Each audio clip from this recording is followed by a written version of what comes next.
Bonjour, bienvenue dans la nouvelle vidéo d'Émilie Mettet. Aujourd'hui, je suis venue vous parler de la nouvelle lune qui aura lieu le 6 mars 2019 dans le signe des Poissons. Cette nouvelle lune est la dernière, c'est la dernière de notre hiver et c'est la dernière de cette grande roue, de cet hémicycle en fait que nous avons commencé au moment de l'équinoxe de printemps de 2018. Donc c'est vraiment avec cette énergie de l'eau, cette énergie océanique du poisson, vient quelque part dissoudre, vient changer, vient amener le changement, vient amener la dissolution en fait des anciens schémas, des anciens fonctionnements, des anciennes trames énergétiques quelque part que nous avons créé en 2018. Et là, on vient dissoudre tout cela pour amorcer, créer du neuf, pour laisser la place nette pour l'équinoxe de printemps qui arrive autour du 21 mars. Le signe des Poissons vient nous amener quelque part une énergie de spiritualité, d'inspiration et de guidance. Cette énergie imaginaire en lien avec l'inspiration musicale ou artistique ou créative nous sollicite pour que l'on puisse s'inspirer, pour qu'on puisse écouter justement ce qui nous fait du bien, mais surtout ce qui vient nous inspirer au niveau de notre vie, au niveau de notre intuition, de notre imaginaire, pour que l'on puisse manifester une vie en lien avec un idéal et aussi avec quelque part la guidance de la spiritualité, de nos guides, de nos anges, de ce qui vient nous élever. Cette nouvelle lune, elle nous demande de lâcher prise. Le signe des Poissons est un signe en lien avec le lâcher prise, avec la fin vraiment la fin de quelque chose, une dissolution. Et c'est aussi un moment où on pourrait, avec cette énergie des Poissons, être dans une forme parfois de fatigue ou de léthargie, où on sent qu'on arrive à quelque chose qui se termine et on sait qu'il y a quelque chose qui est en train de se finir justement et on a besoin quelque part de trouver les nouveaux jalons de nos créations futures. Et ce cycle des Poissons vient justement amener cette purification pour nous aider justement à créer la nouveauté. Soleil et la Lune sont conjoints justement dans ce signe du Poisson et sont aussi conjoints avec la grande planète des Poissons qui est Neptune. Donc on va vraiment être dans un moment relié vraiment avec l'inspiration, avec la guidance. Que ce soit au travers de nos intuitions, de nos rêves, de nos sentiments, de nos sensations, de notre instinct quelque part. Ça va être un moment où ça va être bon de se laisser guider par s'en remettre à nos guides, s'en remettre au divin, s'en remettre au meilleur chemin pour nous qui correspond à notre endroit d'évolution. Que quelque part, que ta volonté soit faite, grand mystère, est une loi sacrée universelle dans des traditions chamaniques. Et c'est vrai que cette nouvelle lune, quelque part, elle est en lien avec cette loi sacrée. Et nous invite à lâcher prise et être dans une forme de fluidité par rapport à la vie. Tout ce qui est de l'ordre, je vous ai dit, du rêve, de l'imaginaire, donc d'écouter les synchronicités de la vie, écouter les guidances dans les rêves, dans les intentions. C'est vraiment un moment, je dirais, pour poser nos intentions, pour demander à la vie, pour prier, pour se connecter, savoir demander et observer et acter aussi après ce qui vient.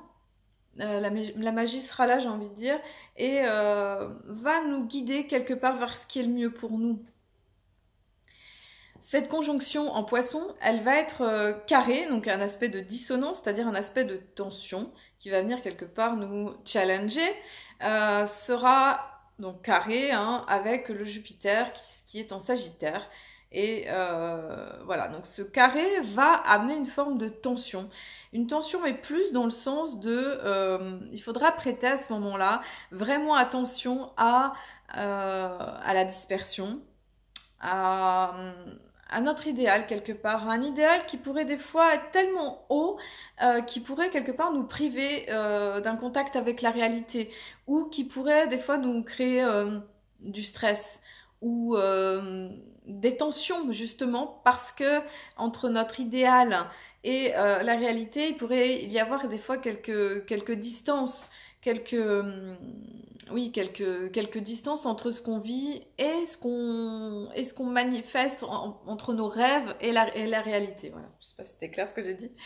Euh, donc ça va être très important pendant ce moment-là effectivement, ça va être important de considérer nos rêves, de considérer nos idéaux et en même temps de rester quelque part au plus près de la terre, j'ai envie de dire, au plus près coller à la réalité aussi. Et de prêter attention en fait à ce qui est là, à ce que l'on vit d'une manière concrète et tangible, afin de ne pas se perdre, parce que le Sagittaire et le Poisson sont des signes très idéaux, c'est des signes aussi, comme je vous ai dit, qui peuvent se disperser et qui pourraient quelque part nous empêcher de concrétiser les choses si on se disperse trop quelque part. Alors, ce qui est intéressant avec cette nouvelle lune, c'est que l'ascendant, il se trouve dans le signe de la Vierge, qui est l'opposé du Poisson, qui est vraiment l'énergie pragmatique par excellence. Hein. C'est vraiment la vision de la souris, c'est vraiment la vision de la loupe, qui va regarder le détail, qui va regarder vraiment chaque chose avec minutie, pour nous inviter à être pragmatique, avoir le sens de ce qui se passe dans le concret. Donc à heure de Paris, l'ascendant sera en Vierge, il y aura la part de fortune qui sera en Vierge, qui va nous inviter justement à quelque part mettre dans le concret nos idéaux, nos pensées, nos rêves, d'en faire quelque chose, de pouvoir relier quelque part ces mondes pour connecter nos différentes réalités. Alors ce qui est intéressant, c'est que Mercure, planète de l'ascendant, qui est en Vierge, hein, va se trouver à la fin du signe des Poissons et sera en maison 8. Donc ça va être un moment quelque part où ça va être important d'écouter nos rêves, nos inspirations, nos intuitions, d'être à l'écoute. C'est un moment pour être à l'écoute, d'être dans une énergie quelque part qui soit yin, qui soit dans le subtil, qui soit sensible. C'est un bon moment pour méditer, pour demander, pour se relier, pour se connecter, pour aller chercher les réponses. Encore une fois, on avait ça déjà avec la pleine lune aussi. Ce Mercure est en maison 8, il vient quelque part nous aider à nous relier en fait à nos univers conscients, inconscients, à aller écouter nos différentes parties à l'intérieur de nous et surtout être en lien avec notre psychisme intérieur, vraiment de sentir notre psychisme, sentir nos fonctions intérieures et surtout d'être à l'écoute de nous-mêmes. Quand je dis ça aussi, c'est parce que Mercure, au moment de la nouvelle lune, sera rétrograde. Rétrograde, donc c'est quand une planète se met à reculer dans le zodiaque. Donc Mercure sera rétrograde du 6 au 28 mars. Un Mercure rétrograde, souvent ça peut annoncer des perturbations sur le plan de la communication, que ce soit au niveau téléphone, au niveau véhicule, au niveau courrier, déplacement. Ça pourrait donner parfois du retard dans certains courriers, dans certaines démarches, en lien avec l'administratif, en lien avec tout ce qui est de l'ordre de l'écrit, de la communication. Un Mercure rétrograde, il nous invite aussi à aller plus à l'intérieur de soi. C'est une communication qui va nous demander d'être plutôt tournée vers le dedans. Et en lien avec le Poisson et la maison 8, c'est vraiment très introspectif. C'est vraiment une énergie qui va nous solliciter, qui va nous proposer à ce moment-là de chercher à l'intérieur de nous les réponses, d'aller, comme par exemple écrire dans un journal, faire un bilan, faire le point. C'est un excellent moment pour faire le point, par exemple sur différents aspects de notre vie.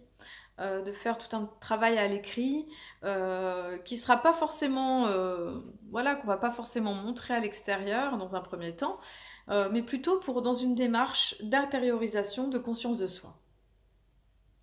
Voilà, donc le maître d'ascendant, il est là. Il est vraiment dans un moment de discernement, de faire le tri. Hein. On est encore dans un moment de faire le tri. Et au travers de ce Mercure rétrograde, c'est un petit peu faire le tri dans nos idées, en fait. Faire le tri dans nos projets, faire le tri dans nos pensées. Et de voir, en fait, qu'est-ce qui se passe vraiment à l'intérieur de nous, dans notre conscience. Quelles sont nos différentes pensées. Est-ce que elles sont de nature soutenante et positive, ou est-ce qu'il y a des pensées qui peuvent encore nous parasiter, qui peuvent nous tirer vers le bas? Voilà, quels sont nos projets qu'il faudra continuer, qu'il faudra quelque part continuer à nourrir durant l'énergie du printemps. Voilà, donc on est vraiment dans un moment qui rêve grand, et en même temps qui ramène ses rêves à la réalité pour pouvoir les concrétiser, pour pouvoir quelque part les incarner véritablement. Alors on a aussi Saturne, Pluton et le nœud sud qui sont en Capricorne dans la maison 5. Donc on est dans un moment où, déjà depuis quelques semaines, hein, où Pluton est en train de rejoindre le nœud sud, et où Saturne et Pluton, qui sont des planètes, on va dire, karmiques par excellence, qui veut dire où on va réfléchir quelque part à notre comportement, à nos attitudes, à nos mécanismes, à nos fonctionnements inconscients.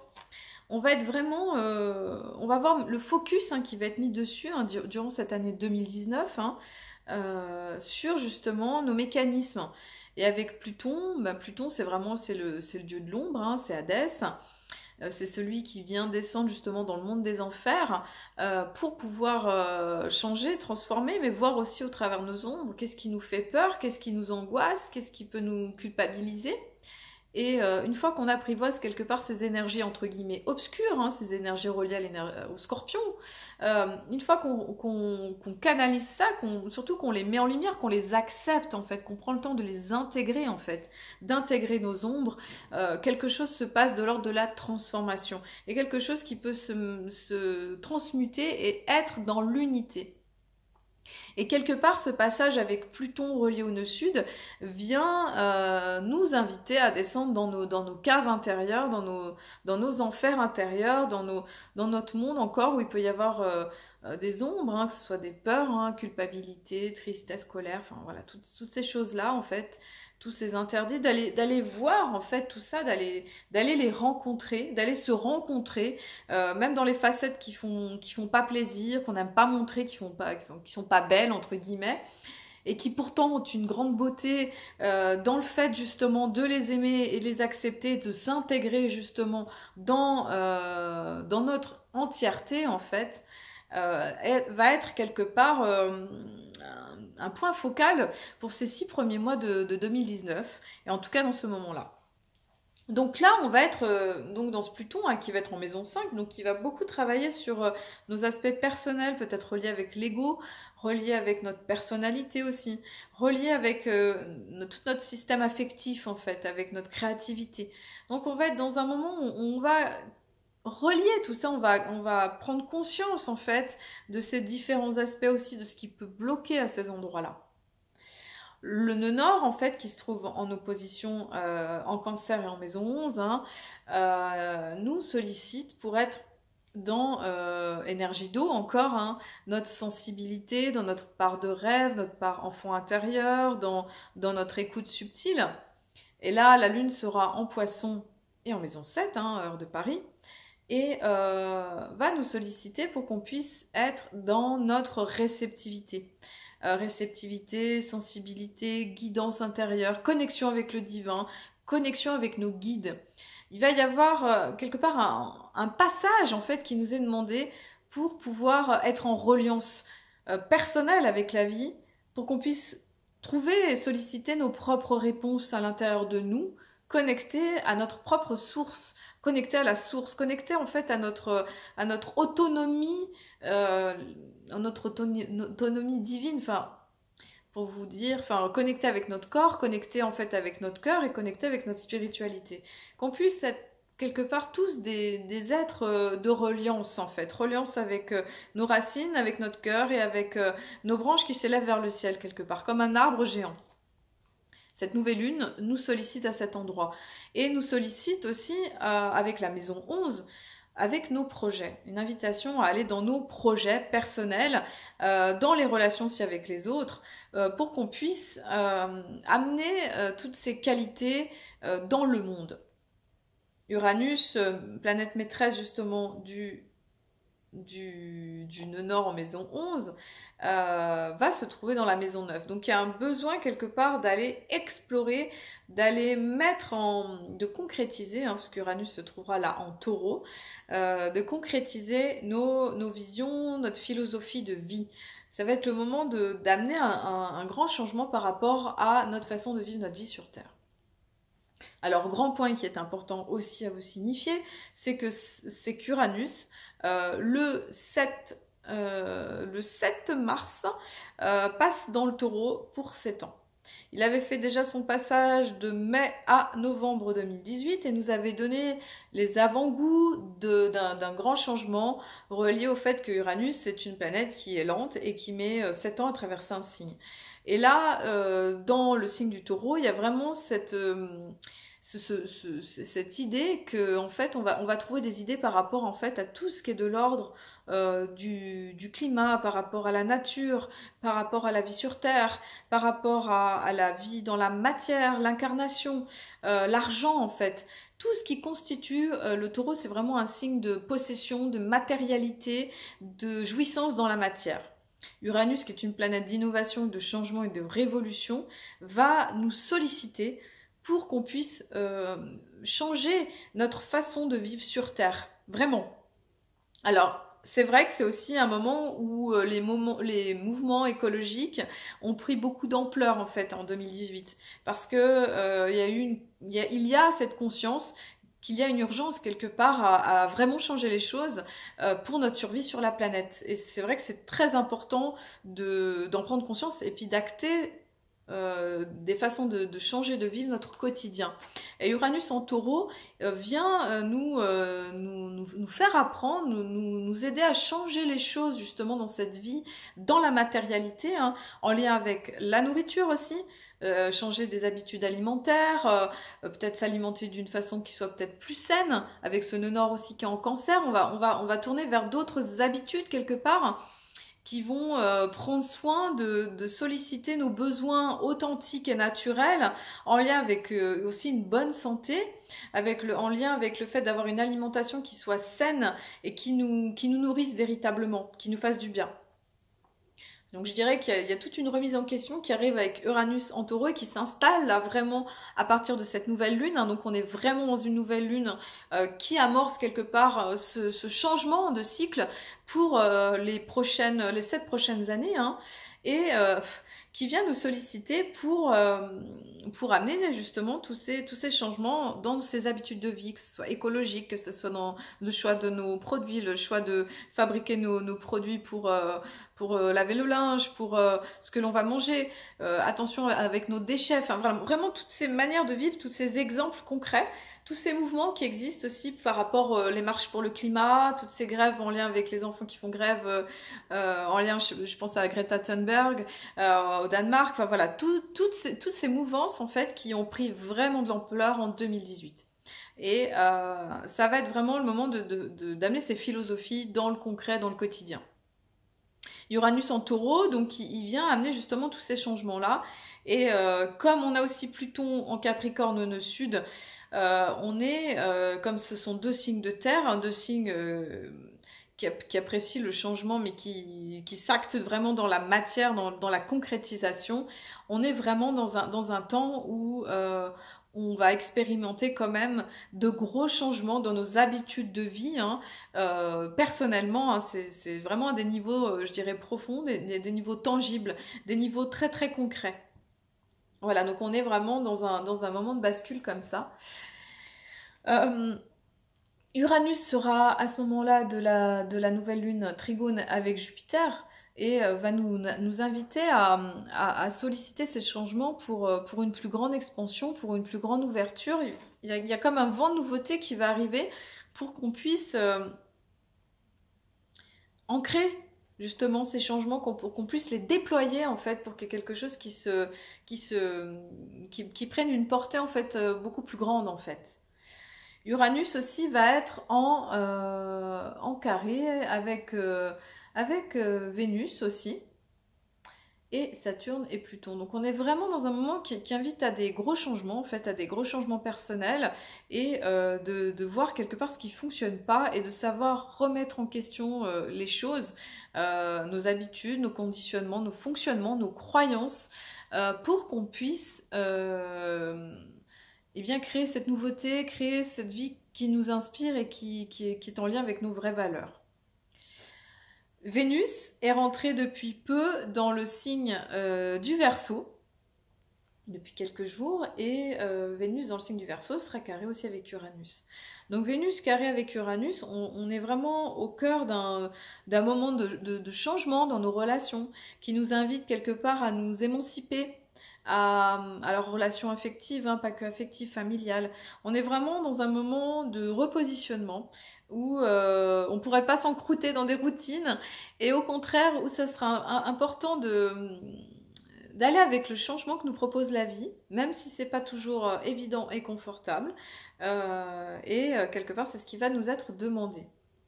Cette Vénus en Verseau, elle est beaucoup plus détachée en fait. C'est une Vénus amour-amitié.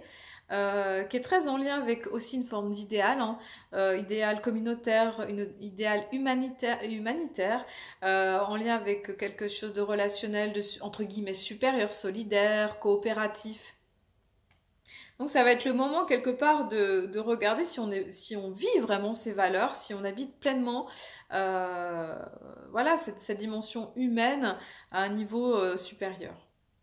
Vénus en Verseau, c'est aussi une Vénus qui n'est pas forcément extrêmement passionnée, qui garde un peu la tête froide et qui va nous inviter à avancer dans les changements un petit peu la tête froide, un petit peu en gardant une forme de distance en fait, de détachement, en étant dans le détachement pour pouvoir considérer les choses d'une façon plus objective quelque part. Alors voilà, Saturne sera en lien aussi avec Neptune, donc ça va être une bonne alliance entre le côté concret et le côté beaucoup plus inspiré dans le rêve, donc c'est intéressant qu'il y ait une bonne harmonie entre ces deux planètes qui pourra permettre justement une meilleure concrétisation des choses. Vénus est en carré aussi avec Mars en taureau. Mars en taureau, c'est une énergie qui va être beaucoup plus dans la concrétisation, l'action constructive, une action qui soit ancrée, posée, solide, vraiment dans quelque chose de manifesté. Donc ça va être vraiment ces deux pôles vont être un petit peu en tension entre notre désir et notre affect, entre la relation et l'action, entre un côté qui va chercher quelque part une forme d'émancipation et un côté un peu futuriste. Hein. Vénus en Verseau, elle se tourne vers le futur, elle se tourne vers quelque chose en lien avec la liberté aussi, une grande liberté, mais aussi le futur. Et Mars en Taureau est plus traditionnel. Donc on va être un petit peu des fois entre des tensions entre un côté qui aura envie de penser au futur, qui va être en lien avec ce qui pourrait nous amener les clés de ce qui est à venir, et un Mars en Taureau qui a vraiment envie de stabilité et d'ancrer les choses aussi, de les rendre tangibles. Donc il y aura des fois une dissociation entre un côté qui pourrait aller plus vite que la musique, qui aura envie d'aller dans son futur, et un Mars qui va dire bah non, attends, prends le temps d'ancrer telle chose, prends le temps de finir tel projet, reste concret, reste pragmatique. Donc on va être un petit peu on pourrait être en tension en fait avec ces deux aspects qui va nous demander quelque part de revenir au moment présent, de rester objectif, d'avoir toujours cette vision de ce que l'on souhaite, tout en restant patient aussi avec ce qui est là, vraiment, véritablement. Voilà, je vous remercie pour la nouvelle lune. Je vous fais un petit passage avec le calendrier Maya. Donc dans le calendrier Maya, du 5 mars au 17 mars, nous sommes dans l'onde enchantée, le cycle de 13 du singe bleu. Donc je voulais vous le montrer avec le calendrier Maya. Donc dans le calendrier Maya, je vous avais dit qu'on était dans la colonne, la colonne mystique, hein, qui est cette colonne qui est tout au centre.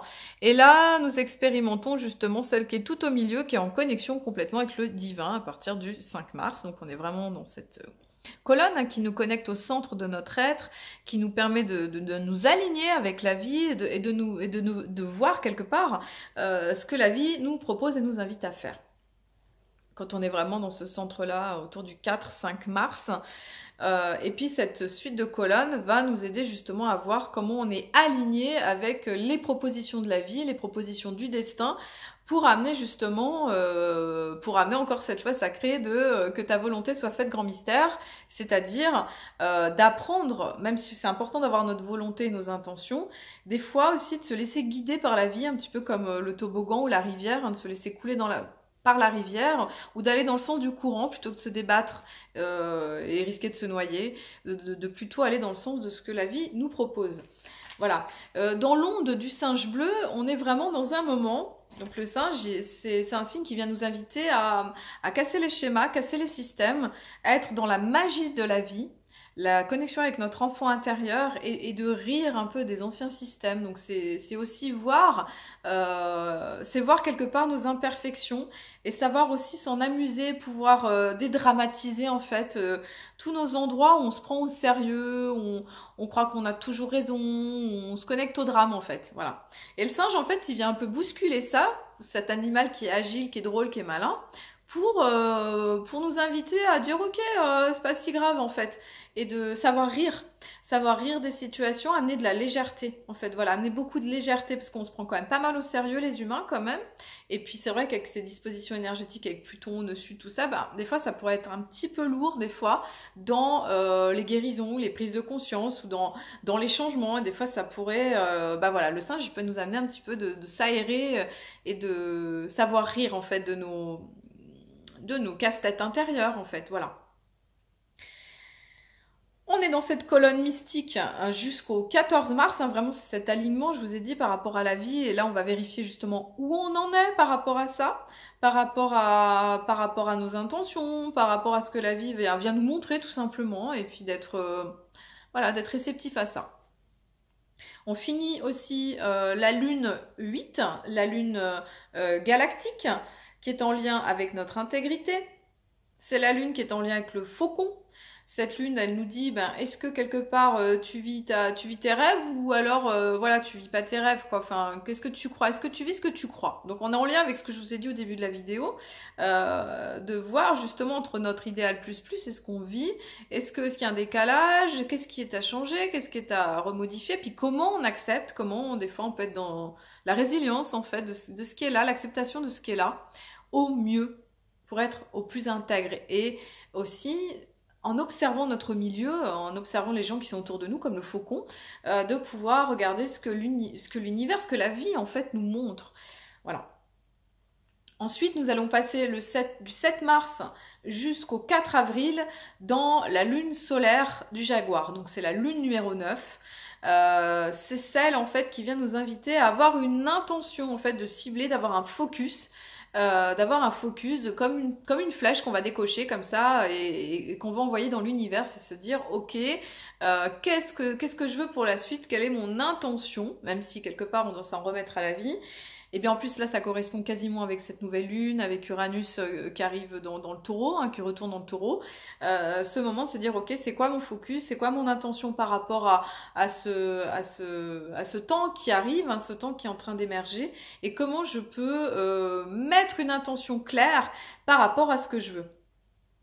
Le jaguar, il est en lien dans les traditions chamaniques un peu mésoaméricaines avec l'énergie justement de l'intégrité, l'énergie du pouvoir chamanique, le pouvoir d'introspection, quelque part de réceptivité. Le jaguar, il va nous inviter à être dans notre instinct vraiment et d'abandonner quelque part cette notion de contrôle qu'on peut aussi énormément visiter par cet aspect avec Pluton et le Capricorne qui sont extrêmement dans le contrôle quelque part. Donc là, on va être invité à être dans une intention en reliance avec notre être véritable, avec qui nous sommes et aussi avec la vie, avec ce que nous demande la vie. Nous savoir quelque part coordonner le tout et de pouvoir être dans cette reliance pour pouvoir quelque part amener tous nos projets dans cette énergie de fin d'hiver et de printemps qui est en train de s'annoncer. Voilà, je vous souhaite une excellente nouvelle lune. N'hésitez pas à faire vos intentions, vos vœux de nouvelle lune pour pouvoir amorcer ce printemps avec quelque part plus d'action, plus de nouveautés pour pouvoir créer ce que vous souhaitez. Voilà, je vous remercie d'avoir regardé mes vidéos. Je fais aussi des consultations en astrologie, en constellation familiale, donc n'hésitez pas à me contacter si vous avez besoin et envie. Et en tout cas, je vous remercie d'avoir regardé cette vidéo jusqu'au bout. N'hésitez pas à la liker ou à la faire partager. Merci à vous, à très bientôt.